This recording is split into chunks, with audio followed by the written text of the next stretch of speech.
Good afternoon, everyone. Today, I'd like to talk about a shift we're seeing in hospital infection control, one that's requiring us to rethink some long held assumptions.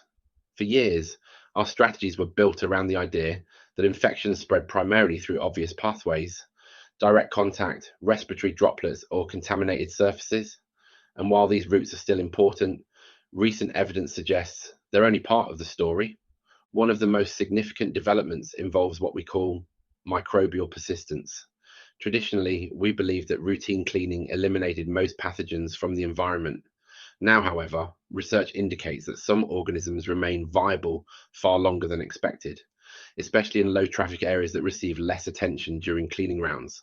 What's surprising is not their survival alone, but the role these quiet zones can play in triggering clusters of hospital acquired infections.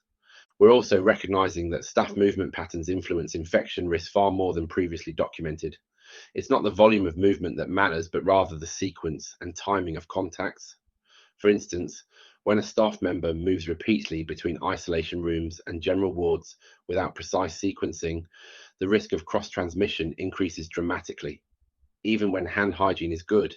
So we're shifting toward movement aware workflow planning, which may sound complex, but early results show it substantially reduces contamination spread. Another key change relates to patient involvement. Historically, patients were passive recipients of infection control measures, but we're now actively encouraging them to understand their own role in maintaining a safer environment. Simple behaviors like hand hygiene before meals, reporting symptoms early, or reminding staff if a precaution appears to have been missed. Interestingly, patient engagement has produced benefits, not just in infection rates, but also in communication and trust.